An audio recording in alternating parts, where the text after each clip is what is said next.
তো মাছ ধরে আনার পরে হঠাৎ করে দেখি একটি চাচা যাচ্ছে, তো চাচাকে থামিয়ে মাছের মূল্যটা আমরা জেনে নিলাম। কিন্তু মাছের মূল্য জানার পর তো আমার মাথায় হাত, এতগুলো মাছ এত কম দাম কিভাবে হয় ভাবতে অবাক লাগতেছে। তো এতগুলো মাছ কিভাবে ধরলাম চলেন আপনাদেরকে ভিডিওর প্রথম থেকে দেখাবো। আসসালামু আলাইকুম গাইজ, সবাই কেমন আছেন? বর্ষাকাল, প্রচুর পরিমাণে বৃষ্টি হয়েছে এবার, সবাই জানেন। তো সেক্ষেত্রে আমি এখন যেখানে আছি এটা হলো ধানি জমি। তো ধানি জমির অবস্থাগুলো আপনাদেরকে একটু দেখাই, সব ডুবে খান খান। তো আমি চলে আসছি মাছ ধরার জন্য। তো মাছ তো ধরবই, বর্ষাকালে আমরা যেই পেশারই হই না কেন সবাই জেলে, কোনো না কোনো অ্যাঙ্গেল থেকে সবাই জেলে।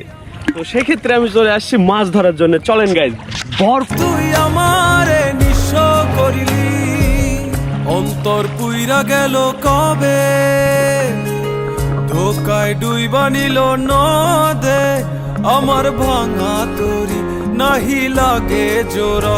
ও গাইজ, এখানে আমার জালটা পাতা আছে, তো জালের কাছে অংশে চলে আসলাম।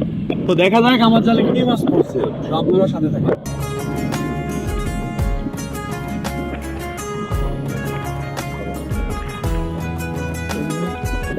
কিছু চ্যাং মাছ পড়ছে, যেটাকে আপনারা পাখি মাছও বলে অনেকে।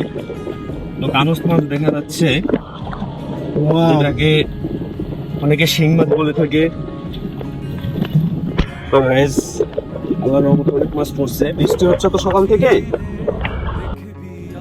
তো এই যে আমার জালের এক পাশের মাছগুলা, তো একটা বোতল দেওয়ার কারণ হলো খাতাটা একটু উচ্চা হয়ে থাকলে মাছটা শ্বাস প্রশ্বাস নিতে পারে, যার কারণে মাছটা অনেকক্ষণ সার্ভে করে। ছাড়া কিছু আসে না, কি যে জ্বালায় আমার ভাঙা তরি, নাহি লাগে জোড়া। ও নয়ন ভোলা, না রে যায় না পারা। কই মাছ অনেক ঝামেলা করে, কই আর ট্যাংরাটাই ঝামেলা করে।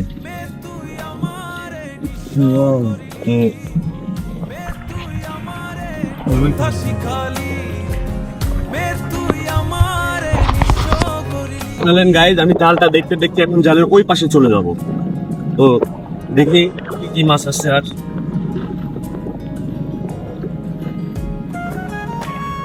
আমার জালটা দেখতে একটু দেরি হওয়ার কারণে অনেক মাছ মরে গেছে। তো মরা মাছগুলো আমরা ফেলে দেবো, কিংবা আদার্স খাবো, ফুটে দিয়ে দেবো, কিছু পাখি দিয়ে দুধালিকে দিয়ে দেবো।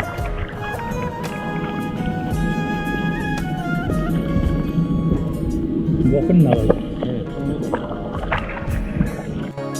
ও অযথা মোরে বুঝিলি ভুল, শুনলি না আপন কথা। ও জানি জানি আসবি জানি, রজনীর মালা সাজা তোর রূপেতে কিসে। হচ্ছে এগুলো আমার জালের আরেক পাশের মাছ, আপনাদের কিছু দেখাই। জালের মাছগুলো আলহামদুলিল্লাহ অনেক মাছ পড়ছে, অনেক। নাটোরবাসীর দাওয়াত থাকলো আমার বাসায় মাছ, এই দেশি মাছের চচ্চড়ি খাওয়ার জন্য। তো আপনারা সবাই আসবেন, অনেক মাছ। I am happy. তুই আমারে মিথ্যা শিখালি, তুই আমারে নিঃস্ব করিলি, অন্তর পুইরা গেল কবে, ধোকায় ডুইবা নিল নদে আমার ভাঙা তরি, নাহি লাগে জোড়া। ও নয়ন ভোলা, না রে যায় না পারা। তুই আমারে মিথ্যা শিখালি, তুই আমারে নিঃস্ব করিলি, তুই আমারে মিথ্যা শিখালি, তুই আমারে নিঃস্ব করিলি, তুই আমারে মিথ্যা শিখালি, তুই আমারে নিঃস্ব করিলি, তুই আমারে মিথ্যা শিখালি, তুই আমারে নিঃস্ব। গাইস, বৃষ্টি শুরু হয়ে গেছে চারিদিকে। তো আমরা এখন এই মাছটা যে ধরলাম, তো মাছটার বর্তমান বাজার মূল্য কত আপনাদেরকে একটু দেখাবো। বেচবো না, বর্তমান বাজার মূল্য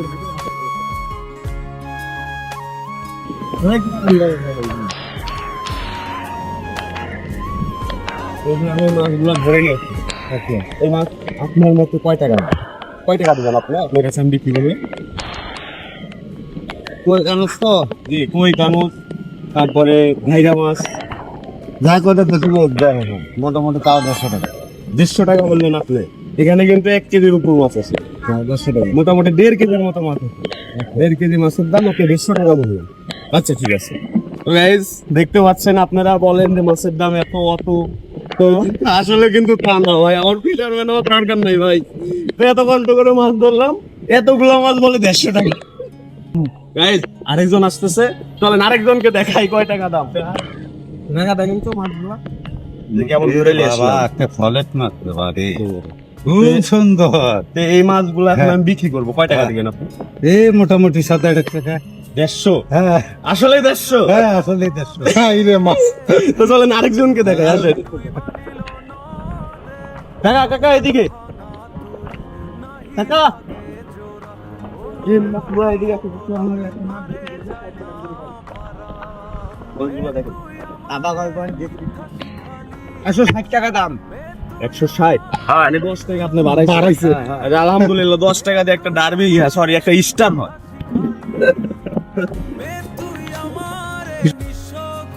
তো ভাই আসলে আমার ফিশারম্যান হওয়ার দরকার নাই, হয়ে গেছে। এত কষ্ট করে মাছ ধরে তো দাম 160। ওকে, খুশি আমি।